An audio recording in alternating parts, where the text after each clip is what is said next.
Thank you very much, Rob. It's an honor to be here. It's great standing on this stage. I can't see you, actually. No.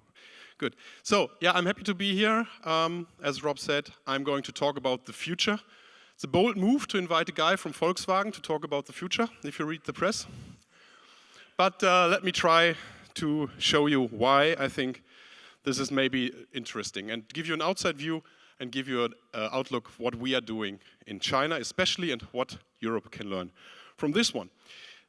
This keynote is intended, of course, to start the communication within the community, so let's just do some small talk in the morning and not go into so heavy, very deeply difficult topics. So we'll do some how are you, where are you from, and what's your business?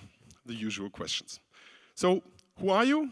Well, as Rob said, I'm Torsten Wendler. I'm head of the Chassis and ADAS department of Volkswagen China Technology Company, which is short VCTC.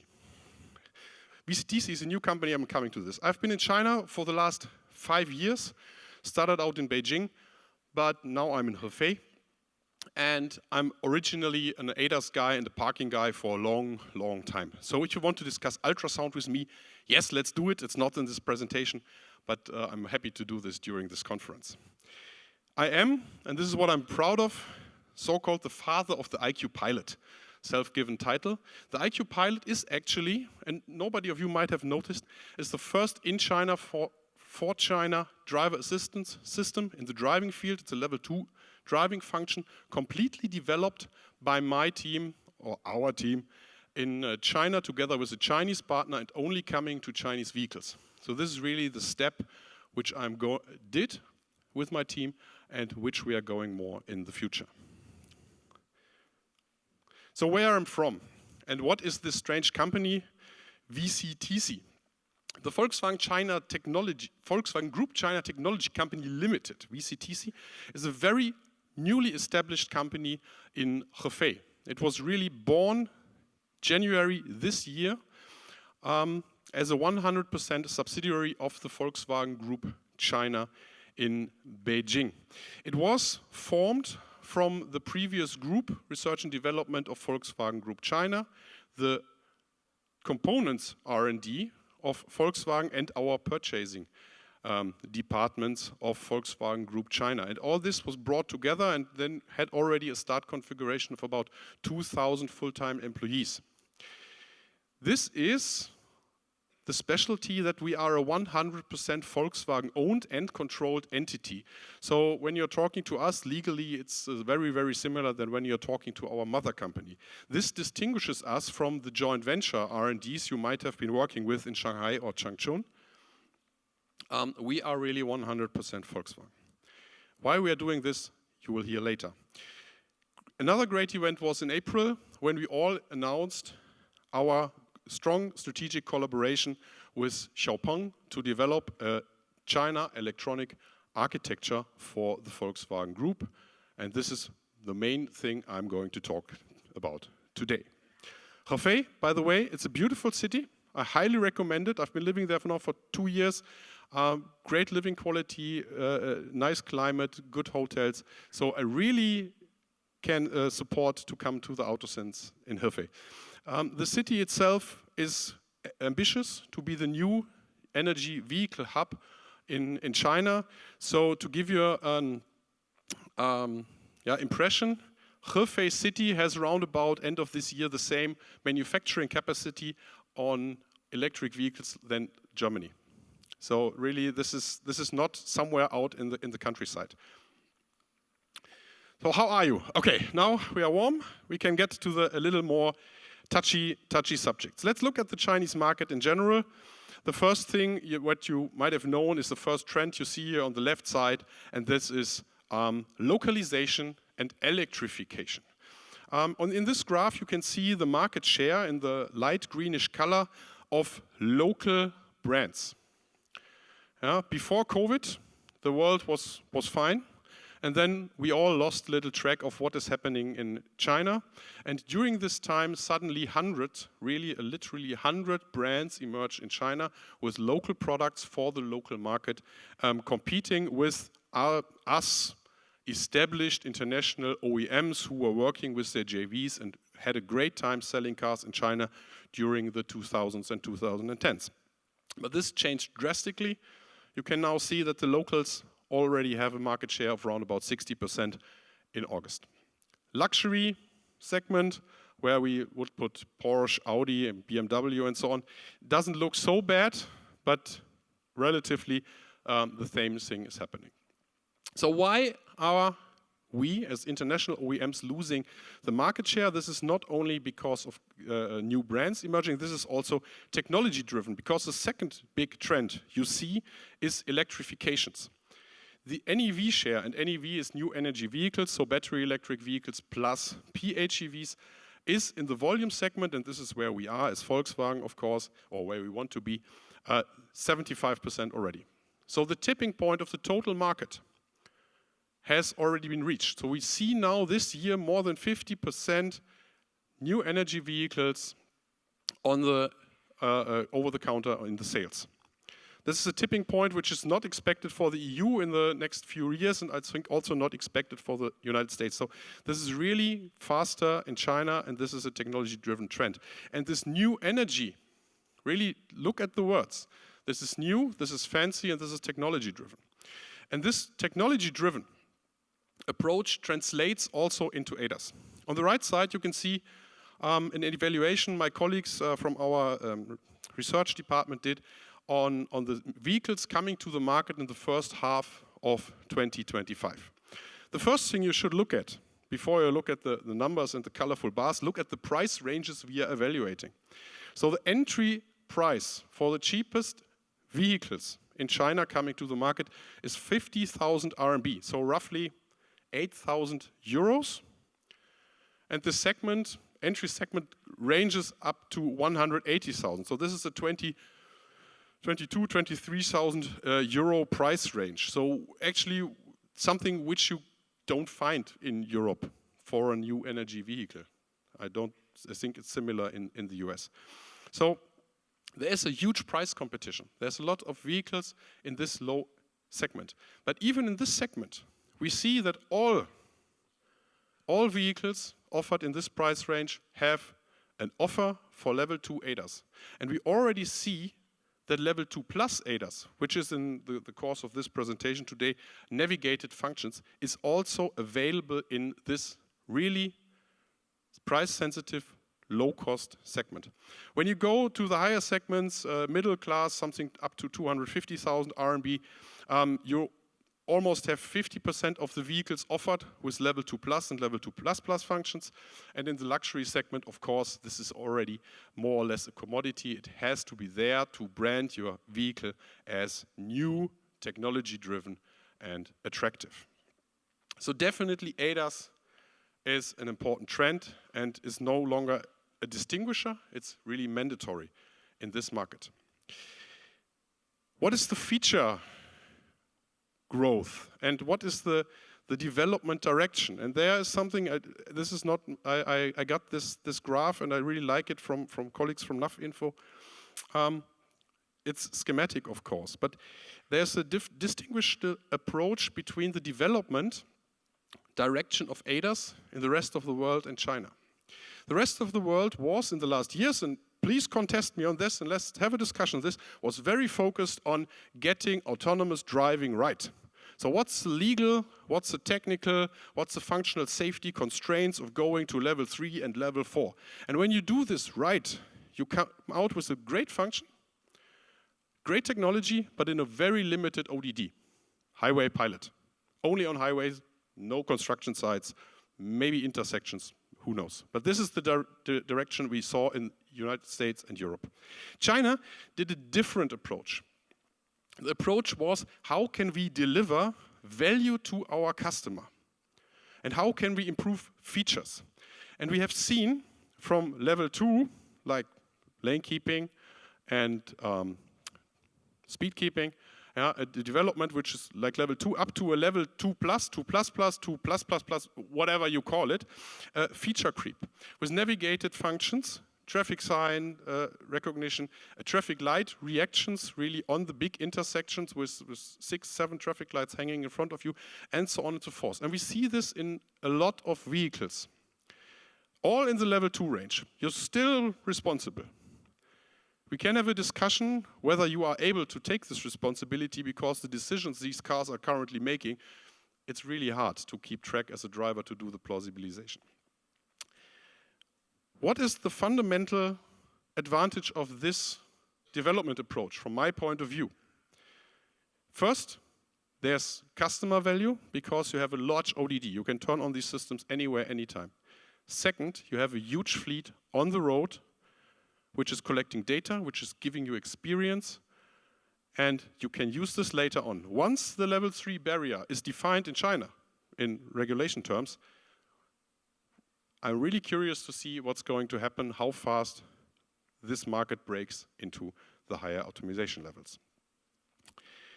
This is a sensor conference, so let's have a look at what do the sensor sets of these vehicles look like. Again, this is the 130 vehicles which came to the market this year, and it's difficult. There's no clear tendency to say everyone is doing a 10 camera, 5 radar, 1 LiDAR setup.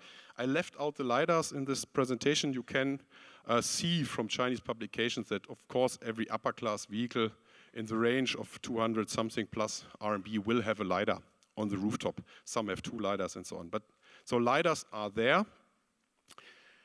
The message coming here is it's divergent. It's really, we have different solutions for the same problem. You have some vehicles which have a lot of cameras and a lot of radars, but you also have challengers who say, no, I can do navigated functions even in the inner city with few cameras and few radars. With just 1 radar, you see here this bubble on the right side, who are still doing something like city navigation. So driving through an intersection in Shanghai with all the scooters, pedestrians, trucks, and so on and so forth, with just 1 radar. Interesting to see the discussions today on how the radar guys in the room consider this. On the other hand, of course, you have 9 cameras, 10 cameras, some 11 cameras in the past. So it's really vision driven. This is the keynote, that the market is very vision driven. Why is it so? And what is the reasons why ADAS is developing so fast? And this is the 4 things I would like to sum up here. Firstly, China is really embracing, and the Chinese community is really embracing the AI revolution. You all know what's happening in the internet, in the clouds, what we can do with nice things with ChatGPT and Bing and Copilot and whatever they are called. You have the same in China. And this is a revolution which is very friendly to vision-based systems, because it's natural to think in pictures and to also train your AI networks with vision systems. So the first step to take cameras as basis of these ADAS systems and ADAS perception is very logical. To do this, you see a race for very powerful ECUs in the vehicle. Compared with a European solution where we are still in the, don't know, one hand, 1 finger range of tops in a front camera, you see like 400, 500 tops of AI power in an average Chinese premium vehicle. And this race is still ongoing. 2 years ago, there was a popular saying here, AI computational power is the new horsepower for Chinese vehicle. And this automated learning, of course, gives you the opportunity to very fast, to improve very fast. You see this on the mobile phone application, ChatGPT, and this is the same thing we are seeing. So really, the backing of this technology, also by the government, or by education, and in every aspect of Chinese daily life, is transitioning into the ADAS field, very clearly. This is the technology aspect. The second aspect is the organizational one. Understanding the software-defined vehicle. Chinese car manufacturers, and to a certain degree tier 1s, have understood and are able to distinguish between hardware and software development. And when I mean hardware, I don't look so much at electronics hardware, I look at the vehicle hardware. While in Germany, the German automobile industry, largely we are still like, we develop one vehicle platform, and parallel to this we develop an electronics platform. This is decoupled in China. You have to have the flexibility to develop at different speeds. You cannot develop a brake system within 12 months, nobody can do this, but you have to be able to develop an ADAS system within 12 to 18 to 24 months. To do so, some things can help you. One is clearly centralized architectures. The more you reduce your amount of ECUs, your interfaces and so on, the better you are in handling this complexity. You need a digital life cycle. You need to be able to do over-the-air updates of all necessary components and to have the organization to really pull this through. Also, you have to be able to make business decisions based on the separation between this is the vehicle I'm going to sell and this is the service I'm going to provide to a customer. And you have to invest into OTA even if it doesn't pay off because a customer does not send you money for an OTA release or something like this. The third one, also process-driven, the ability to observe, learn and improve. The vehicles in China are always online. And when you are doing AI, you need this feedback loop. Yeah? You need to know what is going on in your vehicle, what is happening, what is my driver doing, and so on and so forth. And the Chinese companies, tech base, has the ability to monitor this. So don't get me wrong, but every time you drive a Chinese vehicle, this vehicle knows what you're doing. There are, of course, limitations on privacy and so on, also in China. This is not the Wild East on that regard. But the automobile manufacturers and technology companies very well know what is going on. And this knowledge gives you the opportunity to optimize your function. You know when your driver is using the system, you know when he's overruling the system. You probably know that he has had an accident before he even calls the police. And then you can take this data and improve your neural networks based on the camera input just before the impact. This is something which everybody now has to learn to gain to this speed. And this means you have to have the access to the data. And the discussion who's owning the data, the OEM, the tier one, the software supplier, the AI supplier, is definitely something we have every day. And the last thing, the last point, why China is so fast is, of course, competition. Pressure makes diamonds. And when you have 100 vehicle brands on the market who try to distinguish themselves, or at least try to get to the point where they are competitive, you have to run fast. You have to put effort in, you have to do overtime, and this leads really to a lot of energy, which is in the field of vehicle development, but also ADAS development.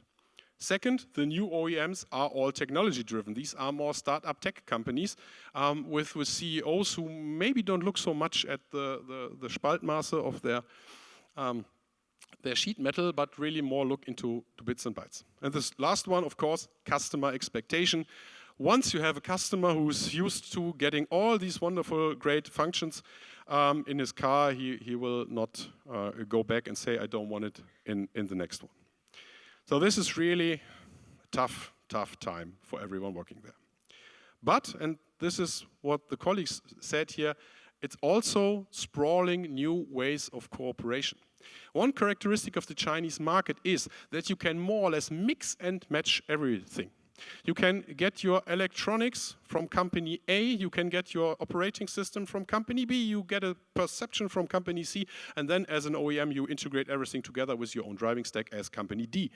So this is possible, and everybody is open for this actually.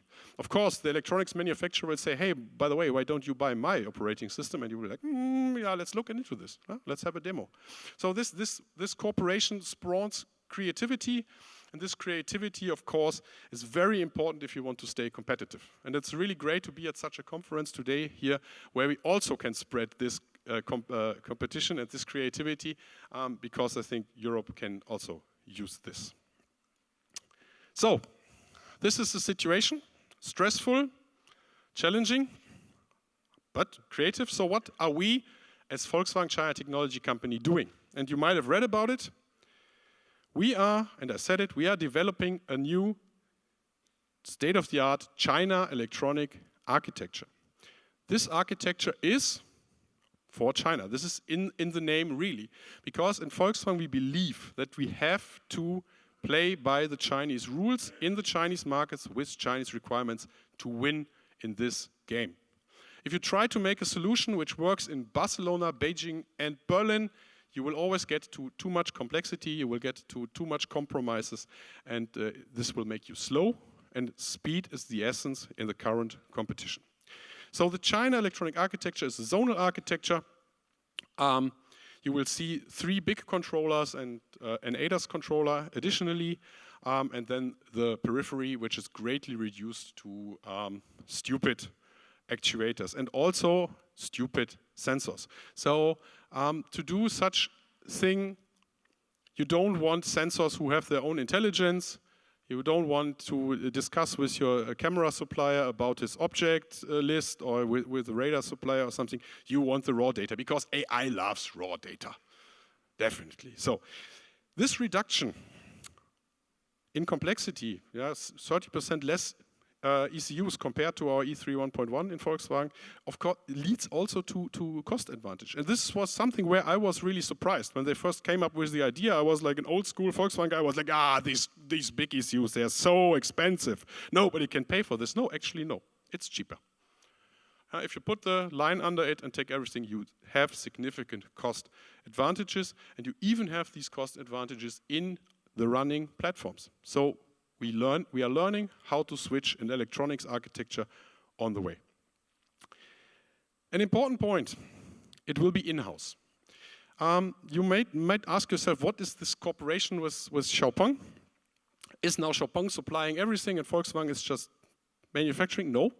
We are moving to in-house electronics development, in-house software development, and so on and so forth. And this is the key of the hub we are having in Hefei, where we are bringing all these people together. Because this also only works when the people are all in one room. It's so important to meet you all in one room.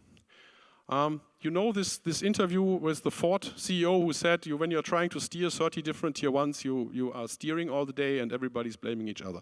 This is exactly what you have to avoid. You have to bring the people together into one room, and you have to be able to go to the guy who programmed something and tell him, I need a change.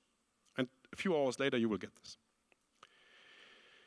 For ADAS, we're doing a similar approach, not with XPeng, but we are collaborating with Horizon Robotics. Horizon Robotics, you might as well know, is no longer a startup. It has become now one of the largest chipset suppliers and perception suppliers in China. Overtook Mobileye in the first half of this year in this field, and with their new generation of Journey 6 chipsets, they will be providing knowledge into a joint venture that Carrier China is having with them together. This is a 60% Carrier, 40% Horizon Robotics joint venture, and this allows us as Volkswagen Group full access to the Horizon Robotics know-how, and we will start from there and develop our own ADAS stack. This ADAS stack that you will see, this is pretty the usual path which I laid out. We will be starting with level 2 plus functions. We are a volume brand. We are not going a top-down approach. We will start with a bottom-up approach. So get to the level that we are currently seeing. This is here called Horizon Light. In Volkswagen, we call it NGX, Navigation on X for everything. This is a level 2 plus function, so navigated functions with a pretty standard sensor set. We will move on to a pro function, then also incorporating LiDAR. And of course, we are aiming to break the level 3, level 4 barrier before the end of this decade. There's no timeline on this one, but you can really expect us to be in the market, with all in-house solutions. So to sum it up, what is changing and what do we in Volkswagen believe is the direction you have to take if you want to stay competitive in this environment? You have to have a centralized architecture to reduce complexity, to be able to change fast and agile. You need to move to smart ECUs with a lot of computational power, with a flexible operational system, so you can do OTA, and you have to standardize your not so smart sensors in order there to be able to choose between different tier ones and don't tie yourself to certain dependencies. Again, you have to do this in-house, because every time you talk about change requests and cost for change requests, you're wasting time. You need to do this in-house. You have to have the people at your service, at your desk, and available to do this fast. And you have to do this tailored to the Chinese market. Every time I have to discuss a traffic sign that is only available in, I don't know, Eastern Europe, for my camera in China, this is again a waste of time and it's too much complexity, which we have to avoid. And this approach, focusing on speed and customer value, is what helps you in China to be competitive again. Last slide, because I'm a car guy, I'm from Volkswagen. How does this translate to the street? You will not see so much next year, 2025. What you currently see from us in VCTC are two beautiful models. It's a Tavascan, and I have to thank the colleagues from Martorell here, close to Barcelona, who created the Tavascan, but who also created the wonderful design of the ID Unix, which you can only buy in China, but which is the most beautiful Volkswagen electric vehicle currently on the road. But 2025, you will not see so much of us, but it will start quickly. End of 2025, you will see the first China electronics architecture in the current MEB vehicles.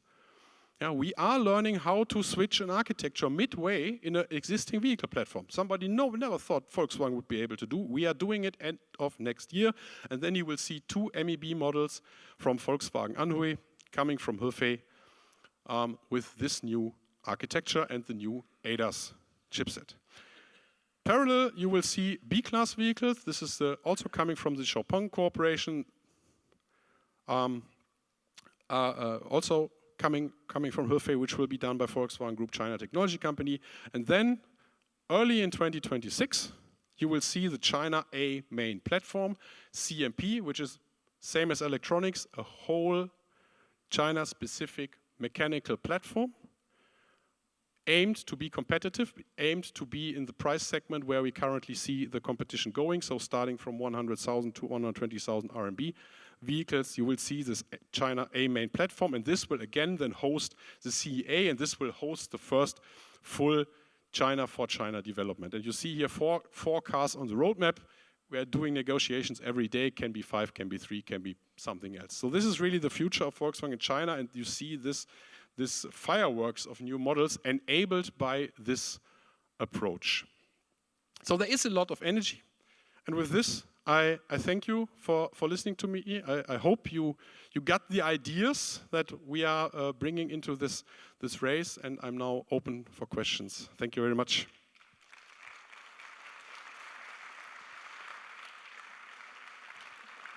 Thank you very much, Torsten. Very interesting insight into the market in China. Can we have the house lights up, please, for the questions? If you have a question, please raise your hand. Can we have the house lights up, please? Torsten, could you talk a little bit about the consumer in China that are purchasing these new technologies compared to your understanding in Europe and the United States, and what you think that means for the long-term projection? I'm guessing, as we talked earlier, they're skewing younger, so they're growing up with these new technologies, and because of the lower price points, they're having access to them. But yeah, the biggest difference in consumer is clearly age. If you look at the average customer, the first new car buyer in Europe, so the guy who's really going into the shop is something like 54, 55 years old. You have 55-year-old people who are tech savvy, but not so many, or in average. So in China, this number is something like 35. So you have people who are much younger, grew up with their mobile phones, grew up with tech, grew up with online updates, and just are founding their family. And when you are founding your family, and of course, the economic situation in China is also not that great anymore. You look at how much money do I have and how much do I get for my money. And this is why you have this fierce price competition you all know about. And this is really the two big difference which you have to cater for. This is not. I don't say that the European or American customer is bad or stupid or something. He's just different. He's older. He has different experiences, and yeah, this is really why you need a specific product. More questions from the audience? Haley, just up to your right. Thanks. Is there any progress in regulation of radar sensor frequencies in China? Something that we expect to hear? Currently, nothing special. So in terms of frequencies, we are seeing the same product range as in Europe. So the nano radars are practically the same technology coming up. There's a lot of talk about 4D radars, but we didn't see them come to the market yet. We are monitoring this closely, and let's see, maybe these 4D radars, when they are coming up, will be an alternative to LiDAR, or yes or no. This is really something which we are currently monitoring. Thank you. Thanks. Question at the back. Hi, I missed right here. All the way to the back, I'm standing in the hall. Ah! Sorry, I missed a little bit of your talk, but I was just wondering if you could tell us how you see partners to a specific geography, let's say like China, as part of your strategy in Volkswagen. Because I did hear you say that many of the things you have to do in-house, but I'm sure that you're using partners domestically in China. So what has been your strategy so far? So what we are taking in-house is the development capacity. So we'll be designing the central ECUs, we will be doing the software, and also the middleware. This doesn't mean that we are not going to partner up. For example, sensors, and we will not do in-house. We will be sourcing them from tier ones, and there's a huge landscape in China of tier ones and partnering companies, and we would be stupid not to draw from this in terms of price competition, of course, but also in terms of capacity. This is one reason why purchasing is part of the R&D to foster these partnerships. In terms of software and software components, for example, middleware and so on and so forth, we will be looking into this.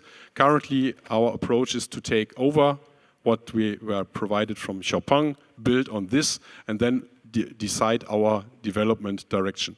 The importance will be, it needs to be close to Hefei. We will not be sourcing this from somewhere in Europe to really gain this speed, and this is why we are inviting all our partners really to come to this city.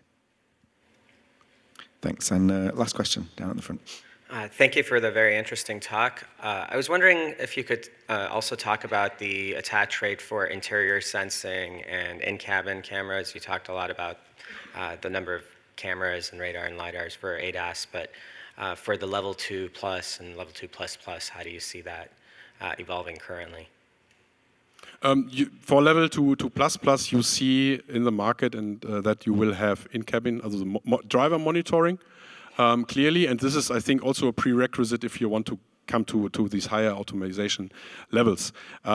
Also, as I said, the level 2++ systems are very, very powerful, are making quick decisions, so you want to make sure that your driver is not misusing it. So this, yes, driver monitoring is definitely a topic, also localization of driver monitoring. We are also seeing, of course, in-cabin entertainment, these selfie cameras, which you can also use for seat occupancy and specific functions. For example, voice control is a big topic in China. Voice control is much bigger in China than it is in the rest of the world, and especially voice control where you know who is talking, for example. And this is something where also in-cabin monitoring systems can support to tell you who is talking to whom and if what's going on in your vehicle to enable, for example, when somebody says, please open the window, that you open the right window, not the one opposite to this one. So yes, we see this. I'm highly interested to see what we will see downstairs in terms of cabin monitoring, health monitoring, and so on and so forth, if we find some features which give customer benefit. We are coming from this direction. Customer benefit is king. Thank you very much. So in the interest of time, we'll wrap things up there. Thanks for the questions, and thank you again, Torsten, for the great presentation.